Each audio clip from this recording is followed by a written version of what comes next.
If there is any one phrase that a foreigner studying Buddhism in Burma hears more than another, it is, "But you can't understand Buddhism without practicing it." This does not quite mean that one must become a Buddhist to understand anything about Buddhism, or exactly that if one practices Buddhist moral virtues in his daily life, he will know whereof he speaks. Practice means the practice of meditation, which is held both to be the central discipline of the true Buddhist path and to provide the supreme, first-hand proof of the truth of Buddhism. There are some 200 or 300 meditation centers in Burma at the present to which layman or monk may resort, many of them government-supported. Most of them are conducted by monks, since meditation is their professional calling, but a very few are run by laymen. Of these, the International Meditation Center in a Rangoon suburb is the outstanding one. It is conducted by U Ba Khin, Accountant General of Burma, retired. Here a 10-day course in Buddhist meditation is held each month, with special regard to the foreigner. So here it was that my wife and I came for our experience in meditation. The present center was built in 1952, though the Guruji, or head teacher, U Ba Khin, had been using a room in his governmental office for such purposes for some years before. It is a pagoda-like structure about 30 feet high, built on a little knoll in Golden Valley. The exterior is octagonal at the base, with a double door leading from each of the 8 surfaces into a meditation cell which is in the shape of a truncated triangle, wide end out, small end in, radial to the central and circular shrine room. The base of the triangle is about 9 feet, the sides about 7 feet, and the truncated tip about 3 feet or just wide enough for a single door into the shrine room. This latter is a step up from the cell, or cave, floor and is about 12 feet in diameter. One of the 8 cells is occupied by a small Buddha image. Another serves as entrance for the Guruji to the shrine room. The purpose of this arrangement is obvious. The shrine room is the headquarters of the Guruji. Here he may sit and meditate in silent fellowship with those in the adjoining cells, be available to them in case of need for counsel, and look in on them through the adjoining doors at his discretion. My wife and I were each favored with a private meditation cell, though there were 2 meditators in some of the others. Even thus, privacy in the Western sense was not complete, since the sound of coughs, sneezes, and body movements, as well as the Guruji's counseling, carried into all the other cells through the shrine room doors. However, in time one learned to disregard most of this. The sole purpose of the center is promoting the practice of Buddhist meditation according to the teachings of the Lord Buddha. It is open to any who are really anxious to experience the Nibbanic peace within. Though Buddhist in teaching and conception, no effort is made to coerce the non-religious or other religious into a Buddhist profession. As a mark of its tolerance, the Jew or Christian may say Amen, the Muslim Aum, and the Hindu Om to the in-breath, out-breath rhythm of the Samadhi practice. There has been criticism of the center, particularly by the monks and the more conservative laity. This is in part because a layman presumes to give the Dhamma, or Buddha teaching, to disciples. It is also in part because of the seeming promise of quick results in spiritual attainment implicit in the 10-day course. It is true that in some of the literature emanating from the center there are suggestions that some candidates are encouraged to believe that they have reached a Sotapanna or stream winner stage, i.e., a stage of advancement from which they can never be reborn on the lower-than-human planes of existence. Yet in our time there, after we were assured that we had reached sufficient one-pointedness of attention, samadhi, to go on to a higher stage of meditation, no further claims were made as to our specific attainments. It was indicated that we had made only a beginning in the true method of meditation which, if continued and perfected, would bring us to Nibbanic peace. The Guruji believes that many Buddhists, monks and laity alike, are dawdling along at the business of gaining Nibbana. Through ignorance of true meditative methodology or because of sloth they are making slow progress. Hence, with typical lay impatience at traditional doctrinal complexities, he proposes to cut the Gordian knot and pierce through to Nibbanic peace, even here and now, by the fastest method possible.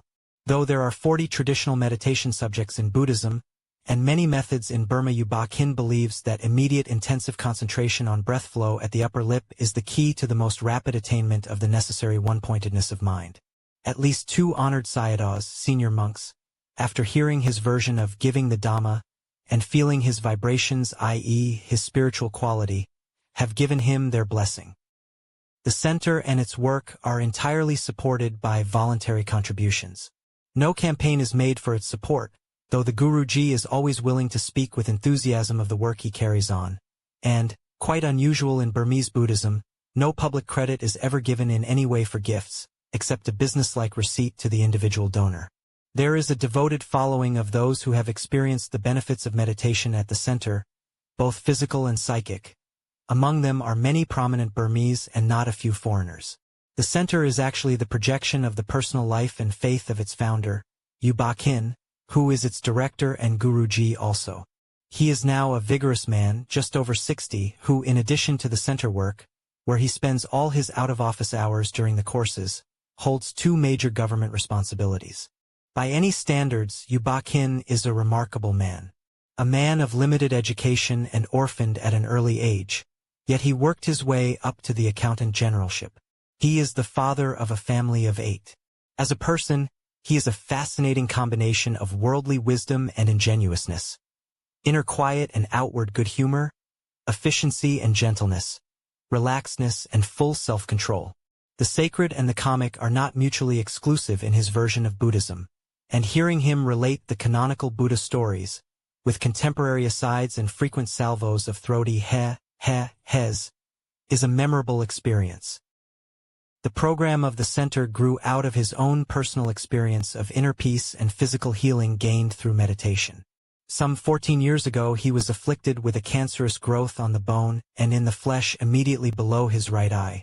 In the course of some years of meditational discipline, sandwiched in between his working hours, he cured himself completely. To him the moral was obvious. A calm, pure spirit produces a healthy body and furthers efficiency in one's work. Because of his ability to achieve both detachment and one-pointed attention, he believes that his intuitional and productive powers are so increased that he functions far more effectively as a government servant than most men.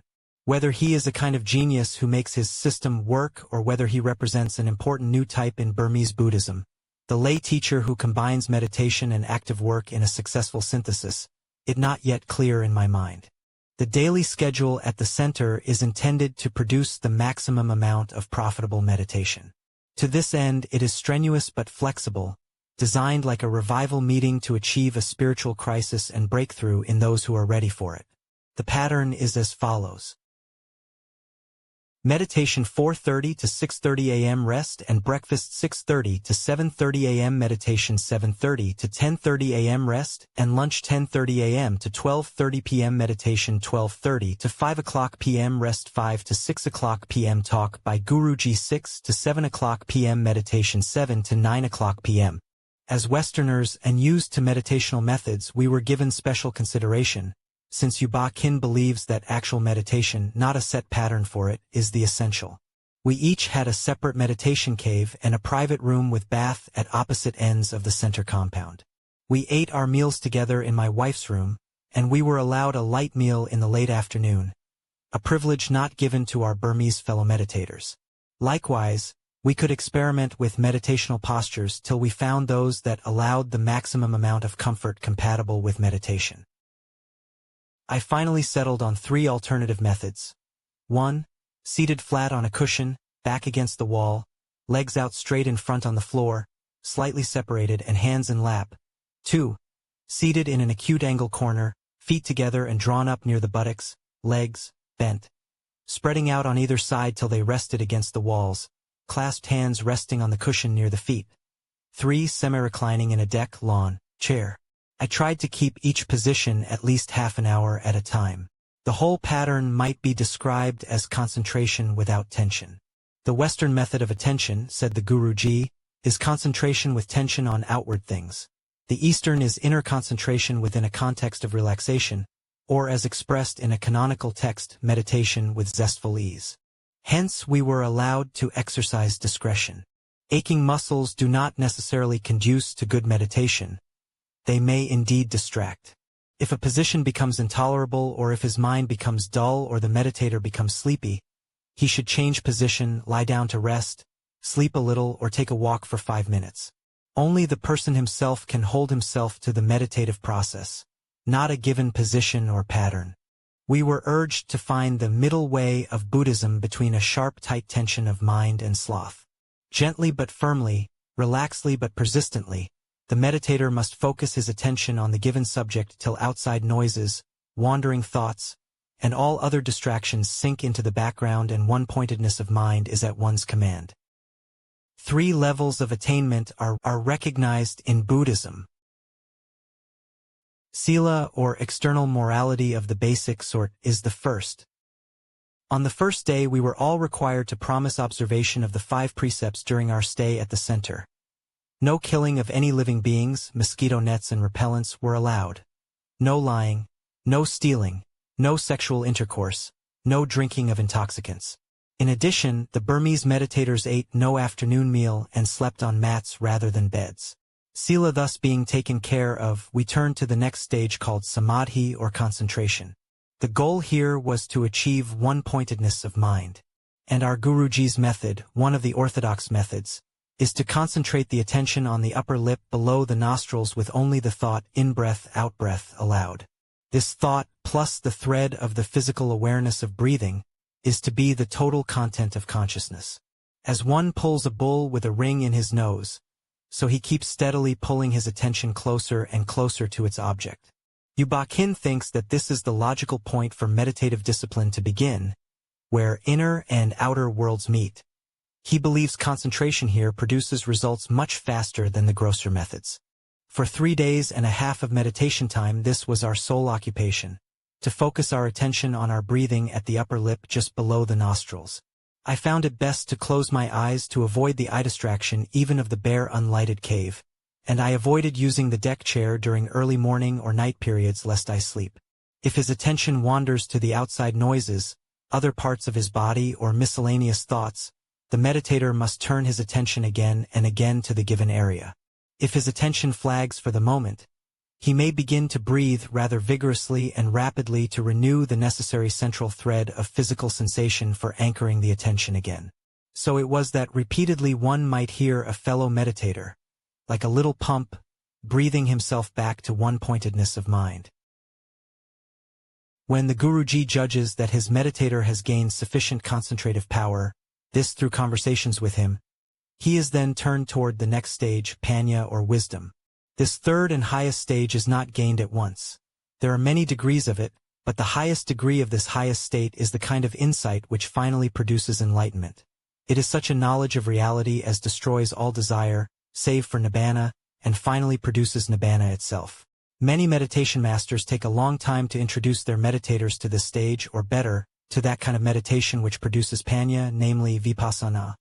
But U Ba Khin believes that, as soon as the meditator achieves a reasonable degree of one-pointedness, he should go on to Vipassanā meditation on the body, mindfulness of the changes in the body. The starting point in Vipassanā meditation is to turn the now one-pointed attention to various parts of the body in order to discover its true nature, i.e., that it is only a flux of split-second atomic-level combustions. This, the nature of all reality including the body, has been but recently discovered by science. But the Buddha, says the Buddhist, discovered this long ago by introspective attention, calling the smallest particles in the physical plane kalapas. Of course, one does not observe the individual atoms at play within himself, but he does directly experience, as in a laboratory, the atomic combustion en masse. By a dual consciousness of heat in the body, part feeling and part thought, though mostly the former, he experiences for himself that combustion of atoms or, to put it differently, the impermanent nature, anicca, of that body. A little later, after this body-burning consciousness is established in the mind, one comes to include the mind itself in the impermanence awareness, realizing that his attention, thoughts, and awareness themselves come and go. This is the second great truth which one is to realize by Vipassana, namely, anatta, the non-entity of self. And as a final truth, inseparably bound up with anicca and anatta, there is dukkha or suffering awareness. Indeed, how can one resist dukkha feeling when he feels the pulsing, burning awareness of his own body-mind? And how can he fail to be detached from it in nibbanic peace? Such is the goal of Vipassana. To achieve this kind of meditation, we were instructed to begin with the breath-lip awareness and, when attention was fully gained there, to shift the focus to the fontanelle, which, as the coming-together point of the skull bones on the top of the head, is the most sensitive point in the human body. As a result of successful concentration here, one begins to feel pricklings, stingings, itchings, or burnings. By widening his attention, he is to push or widen this tingling area over the crown, then down the sides of the head, and finally down through the whole body. The goal is to gain such a body awareness that a person can focus his attention on any one point in the body in such a way that separate physical sensation springs up there at will, evidenced by burning or prickling. As he grows in power to do this, he tries more and more to center his body awareness in the heart-chest region, which is the core of man's psychophysical being, according to Buddhism, and the last refuge of those impurities he is now seeking to destroy. The burning, prickling feelings which come at this stage serve a double purpose. As already noted, they make the meditator vividly, personally aware of anicca, that great slayer of all conceit and I-ness. And second, the appreciation of anicca in relation to the burning sensation leads to the actual destruction of one's impurities, i.e., the bad results of evil deeds done in past lives. Therefore, as the tender of a refused burning operation, the meditator keeps poking the fire by meditative attention on various parts of the body, until even the hard, wet, heavy lumps are burned. My head was apparently such. It never properly burned. What were we expected to do in 10 days' time? That depended upon us. By the 4th day we were told that we had sufficient one-pointedness of mind to pass on to the next stage. From there on we were only urged to keep on till perhaps some crisis was reached, i.e., the burning became almost unbearable, and by continued burning to consume the further impurities as far as possible. Presumably one might accomplish something here, once and for all, like Christian sanctification. For, according to Buddhist teaching, one may by meditation, even as a layman, achieve the stream winner stage, sotapanna, after which he will never be reborn again in subhuman planes of existence. Thereafter, meditation periods serve the purpose of washing away the impurities which collect in one because of his contact with unholy men and mundane affairs. But the great divide has been crossed. However, no such actual statement was made about any of us. A brief summary of my actual experiences during the 10 days will now be attempted, with accompanying interpretations given them by the Guruji. But first a word needs be said about my personal approach to the discipline, and ensuing complications. A basic question which I confronted from the very beginning was that of personal perspective. In what way should I approach the meditative practice? To some extent I felt that I had been pushed into the experiment by the constant insistence. Don't try to understand or talk about our Buddhism until you have practiced it. Then you won't need to ask some of your questions. They will either be answered or seem unimportant. Further, should I think of it merely as a cold-blooded experiment in religious research for the sake of future writing? This would violate the basic requirement of sincerity of search for nibbanic peace on the part of the candidate. For, while Buddhism reiterates that it cordially invites investigation, it does not consider that mere casual experiment brings any notable results. One must be at least pre-committed to a serious personal effort. Yet, to be honest, I did not feel myself to be precisely a desolate, storm-tossed soul desperately seeking light, come to meditation as a last resort. The compromise attitude which I tried to maintain consistently throughout the course was that of seeking to penetrate the Buddhist meditation experience from the inside, both to achieve understanding of it and to see whether it offered me anything personally. I was interested to see whether it seemed to be a spiritual methodology which could be adapted in the West without benefit of specific Buddhist beliefs and commitments. To this extent I tried steadily and religiously to follow the Guruji's directions, to carry them out in the Buddhist manner as nearly as possible, without directly translating them into Christian experiential terms or equivalents. It may be that the consequent lack of a completely single-minded spiritual quest limited my success. At several points I was strongly tempted to declare the whole business impossible on these terms and found that my feelings about the experience fluctuated considerably. A further difficulty was that of conflicting viewpoints and terms. Here was a visceral approach characteristic of the East in which the best knowledge is in part feeling, decisions intuitional rather than logical, and truth to be approached experientially rather than intellectually. But I came as a Western, cerebral man. Hence it was that throughout the 10 days, sometimes more and sometimes less, I found myself struggling with interpretations both of the method and of my experiences rather than experiencing simply and instinctively. Even in the midst of meditation, when I was supposedly knowing the burning flux of anicca in my own body, I found my attention wandering to questions about the meaning of anicca, whether this experience really proved its truth, whether it were a mere conditioned sensation, and so forth. I could not help realizing what a world apart the Guruji and I were in conceptual terms, whenever he gave his lectures or interpreted my experience to me in his counseling. He spoke of casting out the evil spirits of Chinese devil gods and Hindu deities by the power of the realization of anicca, of the storage of one's past good deeds or evil deeds in some one of the 31 planes of existence, and of possible rebirth there, of sensing atomic combustion in the burning sensations in one's body, of localizing one's bad karma in some part of his body, and there burning it up by focalized meditation. I thought in terms of neuroses, psychoses, split personalities, and psychosomatic tensions.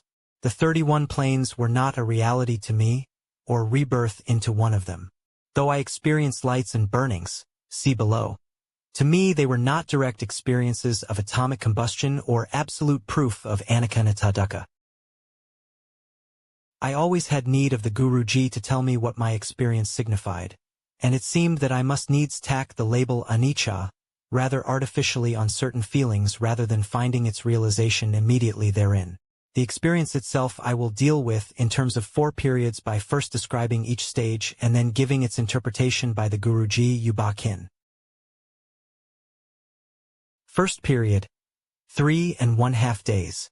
The first day or two was a time of acute physical discomfort in which I sought to find the proper position.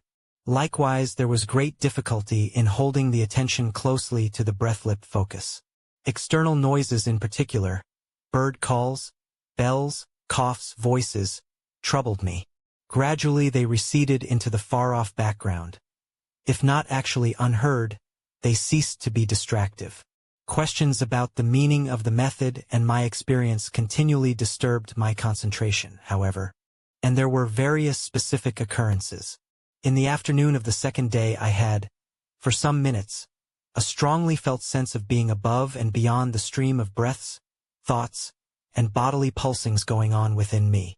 There was a delightful sense of detached freedom, a sense of living only in the here-nowness of those moments, without past or future. Likewise, one of the most interesting features of the whole meditation period, there gradually came a new sense of the relativity of time. Time seemed to be infinitely spacious. A moment lasted forever, and 3 hours was an infinity. Yet strangely it passed quite rapidly too. Only when I was quite tired, as at night, or for some reason could not concentrate, did time seem to drag. There were physical sensations as well. During the latter half of the second day there appeared a sensation which continued off and on throughout the 10 days, though less in the latter few. This was the sensation of a flashing light, pulsing at the rate of 2 or 3 to the second. It was rather like continuous heat lightning on the horizon, a general flickering illumination rather than one bright spot. At first the intervals were short, up to 4 or 5 seconds in duration, and appearing on the right side. Later on the light came from the left and then all over my eye range as well. This occurred with my eyes fully but not tightly closed. It usually stopped, momentarily at least, if I opened them, though sometimes a slight eye-twitching sensation remained. At other times there were not discernible eye-twitchings at all. The other sensation was that of a distinctly marked-off area of physical awareness around the nose. It was not on the upper lip in orthodox position, but like a set of parentheses it enclosed the end of my nose, extending roughly from the bridge area to the upper lip on either side. In moments of success I was aware of only this area in which breathing was going on. It was the total content of my consciousness. Interpretation: the Guruji said that though one concentrates on the upper lip, just beneath the nostril, different people experience varying areas of awareness. Such awareness is a sign of some success in achieving samadhi, or one-pointedness of mind. Likewise, the flickering light which I saw was the result of a mind which was perfectly controlled and evenly balanced for at least the moment. But undue attention must not be given to lights, even though they are signs of progress, for they will divert one from his true focal center. Second period, 1.5 days. During this period we were introduced to Vipassanā meditation. The initial period began with instruction as to the purpose of Vipassanā and a dedication to seek nirvanic peace within. It was carried on for 4.5 hours, with the Guruji sometimes co-meditating with us. The attempt to begin with the fontanelle area in the head was not very successful in my case. Only a few times was I able to arouse minor pricklings in my scalp area, only once or twice to stroke them down, by attention, to the rest of the body. More successful was my concentration on the feet, which came to feel glowingly warm after a few minutes of steady concentration on them. Later on I was able to extend this sense of glowing warmth up to the chest area, though this usually resulted in a stuporous, near-sleep sense. At this point I would change the area of concentration. These symptoms came to be more or less under my control during the next day or two. Several times I found myself, after a preliminary period of half an hour, being able to move the sense of glowing warmth or sometimes prickling, up and down the body almost at will, even up to the face, though the head on the whole remained refractory. Sometimes the warmth seemed to be a kind of total awareness of an area from the inside of the arches of the feet clear up to the nasal region all along the front of my body. It should be noted that this sense of warmth did not seem to result in heating of the skin. When I put my finger on a glowing part, the finger was the warmer of the two. This was always the case, though once or twice later I broke into a sweat. On the 5th day I was able to induce a sense of pressure similar to that produced by a pencil pressing eraser end down on the crown of my head at a specific point. It was slightly painful, surrounded by some mild pricklings, and lasting for 15 minutes or so. My sense of terminological conflict still continued. Interpretation. The warmth I felt was not physical, said Guruji, but was insight knowledge of atomic flux and mass. Thus I was having direct personal experience of impermanence in myself as a small part of the total flux of nature. This sense of impermanence was the great liberating truth discovered by the Buddha in his meditation. Attention is not to be given primarily to the burnings and prickling themselves. They only serve to locate the attention and indicate success. It must rather be given to anicca, impermanence, made evident in the burnings. Imaginary burnings need not be worried about, for the real sort spreads and remains unmistakably. A question about there being mere physical effects was discounted.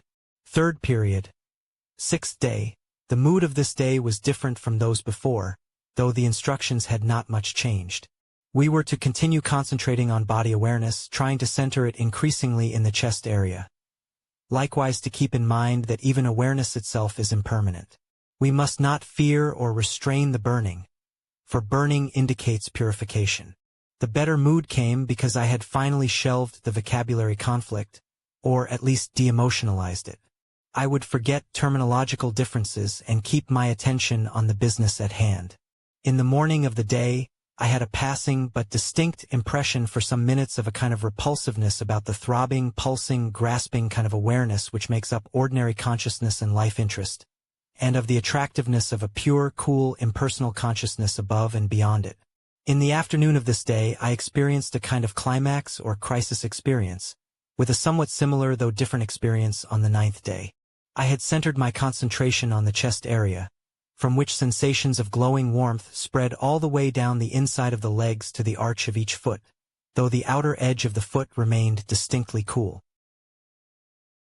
After 45 minutes or so I changed to the deck chair. At first I felt the coolness of the air on my back, in contrast to the warmth of my front, but soon the sense of glowing warmth spread through the whole thoracic area from front to back. Concomitantly there came the need to breathe deeply and rapidly, as though gasping for air. After a time the heavy breathing and sense of warmth gradually subsided, leaving behind it a sense of quietness and cleanness. During the experience itself there was a tremendous sense of importance or significance about it, perhaps also something of a kind of impersonal consciousness breaking through the ordinary self-awareness. But later in the afternoon, indeed within a half hour, though the memory of the experience remained, it was impossible to feel its importance. Its quality of significance seemed utterly unreal, the experience itself almost trivial. Explanation: the Guruji did not seem to find this experience as climactic as I had. However, it did seem to him evidence that my impurities were being burned away by the inward realization of anicca, and that the burning was centered in the chest-heart area was an encouraging sign. He predicted that as impurity burning went on, the warmth in various parts of the body would become less in degree. Likewise, since I reported that the flashing light phenomenon still continued to some extent, he counseled me to open my eyes or get up and change position to dissipate it. That represented the samadhi stage and would now only distract me. Final period. For days. During this period our attention was to be directed still to the task of burning out our impurities, through body awareness, with increasing attention given to the flux of mind states also. Finding these directions somewhat vague, I concentrated on various parts of my body, with more and more attention to the chest area. Increasingly during these days I was able to do this with some help from the heart throb. There was still a continuing sense of body glow subsequent to concentration on a particular part of the body, especially the feet and legs. But, as predicted, this tended to lessen. In general, there was a greater sense of relaxation and peace. On the afternoon of the 9th day there was a variant of the experience of the 6th day. It made itself felt as a sense of almost suffocation, or at least the almost involuntary progression into deep and rapid breathing at perhaps twice the ordinary rate. This continued for 15 or 20 minutes. The pulse beat seemed normal, however. Along with the heavy breathing went a sensation of rhythmic swaying to the left and back, and a slight dizziness, particularly when I held my breath for a half-minute or so. There was also an accompanying sense of vibrations in the chest area, at the rate of 3 or 4 per pulse beat. Gradually the symptoms subsided, perhaps helped out by some deliberate effort to reduce them. Again, as on the 6th day, at the height of the experience it seemed significant, this time as a mood of overflowing benevolence or love to all persons. But again, as before, the whole mood and reality of the experience seemed unreal a half-hour later. The rest of the period was anticlimactic, being interrupted by some other events on the final afternoon, and on the last evening I had such fatigue twitchings in my legs, for the first time, that I was scarcely able to sit still. In general, however, and particularly in the early morning session just before we left on the 11th day, there was a pervasive sense of peace and relaxation. Interpretation. For various reasons my opportunity to talk to Guruji was limited toward the end of the course.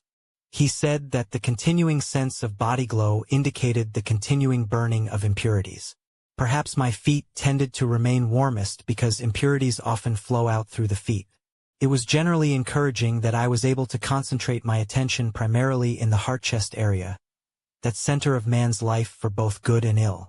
The final evaluation of this experience is difficult except in terms closely related to my own personal viewpoint. Therefore, perhaps the result is not universally valid with regard either to Buddhist meditation in general or to Westerners who attempt it in particular. With regard to the psychosomatic therapy which goes on at the center, there is no doubt. One of our party with a catarrhal sniff was not, indeed, cured, as had been hoped. But we did actually talk to a Hindu who, because of a blood pressure of 240 and a serious heart condition, showed by an X-ray, had been given only 3 months to live 5 years ago. A meditation course at that time had cured him, and today he is in vigorous good health, permanently grateful to the Guruji who pulled me out of the grave. He is now an expert in jhanic trances, up to 5 hours in length. Nor have I any reason to doubt the reality of other reported cures of asthma, chronic migraine headaches, spasmodic tremblings, a jaw twisted out of shape by muscular tensions, and so on.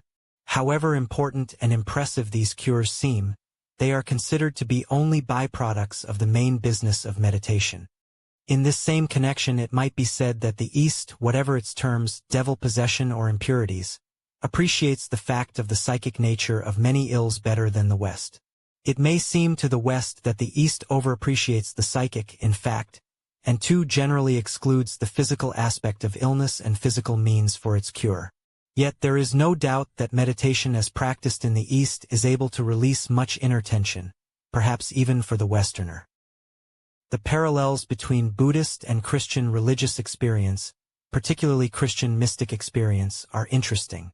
The Christian mystics too, perhaps having learned it originally from the East, emphasize a one-pointedness of mind as essential to genuine religious insight, though with them such insight implies direct knowledge of deity, rather than anicca and nibbana.